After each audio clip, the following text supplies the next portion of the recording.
खरं म्हणजे नीट paper leak होणं ही देखील दुर्दैवी घटना घडली आणि त्या घटनेचं गांभीर्य या देशाचे प्रधानमंत्री नरेंद्र मोदीजी यांनी घेतलं आणि तात्काळ यामध्ये नवीन कायदा करण्याचा निर्णय घेतला. त्याचं बिलही उद्या येईल. 10 वर्षाची सक्त मजुरीची सजा, 10 कोटी रुपये दंड, केस फास्ट ट्रॅकवर चालणार. NTA मधून जवळपास 427 लोकांना काढून टाकलं. या ठिकाणी जे आरोपी आहेत त्यांना जेरबंद केलंय. CBI त्याची चौकशी करते आहे आणि प्रधानमंत्री नरेंद्र मोदीजींनी स्वतः सांगितलेलं आहे कुणालाही यामधून सुटका नाही. कठोर कारवाई जो याच्यामध्ये सापडेल त्याला कठोर कारवाई केली जाईल, त्याला सोडलं जाणार नाही. आणि म्हणून कठोर कायदा या ठिकाणी आणतात. मी मोदी साहेबांचं मनापासून अभिनंदन करतो की त्यांनी देशाचं भवितव्य जे आहे, हे विद्यार्थी आहेत, त्यांच्या भवितव्याला, त्यांच्या भविष्याला प्राथमिकता दिलेली आहे आणि हे त्यांना या अशा प्रकारचा जो काही न्याय दिलेला आहे.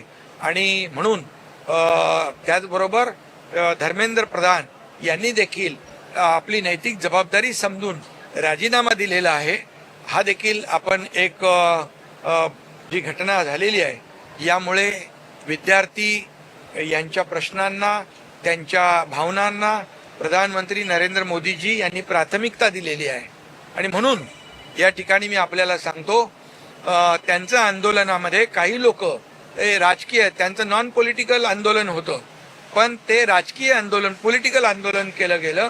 या ठिकाणी जी आंदोलन झाली आपल्याला माहीत आहे की काही लोक जंतर मंतरवर न जाता प्रधानमंत्र्यांच्या निवासस्थानाकडे गेले.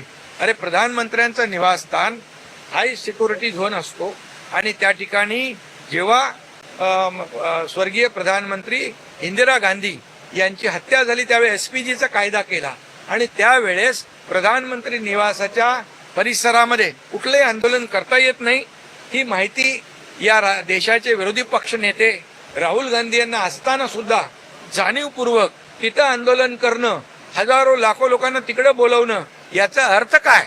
याचा अर्थ प्रधानमंत्री नरेंद्र मोदीजी यांच्या निवासस्थानामध्ये घातपात घडवण्याचा त्यांचा प्रयत्न होता, त्यांची मनशा होती.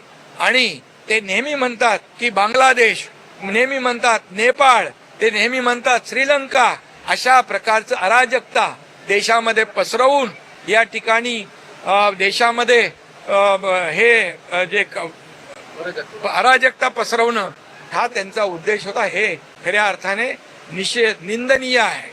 विरोधी पक्ष नेत्याने अशा प्रकारचं कृत्य करता कामा नये, कारण यापूर्वी देखील आपण 2 देशाचे प्रधानमंत्री गमावलेले आहेत. आणि म्हणून याचा मी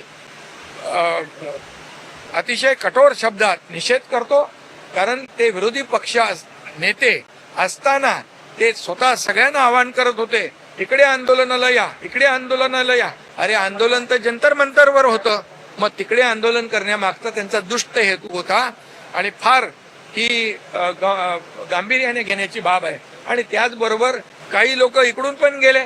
अरे, लोकांनी नाकारलं, महाराष्ट्रातल्या लोकांनी ठोकारलं. ते त्यांच्या विद्यार्थ्यांच्या व्यासपीठावर जाऊन पेटवा पेटवीची भाषा करत होते. आता आग लागलेली आहे, विझून देऊ नका. ते काय देशामध्ये अराजकता पसरवण्याची जे काय तुमचा प्रयत्न आहे, तो यांचं आपल्या विद्यार्थ्यांचं आंदोलन संपल्यामुळे, मागे घेतल्यामुळे ते निराश झालेले आहेत. आणि म्हणून अशा प्रकारच्या दुसऱ्याच्या, ते म्हणतो ना आपण, बेगाना शादी में अब्दुल्ला दिवाना, अशा प्रकारचा हा विषय आहे. आणि म्हणून मी सांगतो, विद्यार्थ्यांच्या बरोबर आम्ही आहोत, विद्यार्थ्यांच्या बरोबर आमच्या संवेदना आहेत. विद्यार्थी हे देशाचं भवितव्य आहे आणि विद्यार्थ्यांच्या पाठीमागे देशाचे प्रधानमंत्री नरेंद्र मोदीजी पण आहेत. आणि म्हणून आता विद्यार्थ्यांनी त्यांच्या मागण्या मान्य झाल्यानंतर अभ्यास करावा, आपलं करिअर घडवावं. आपलं व्यासपीठ कुठल्याही राजकीय पक्षाला राजकारण करण्यासाठी देऊ नये.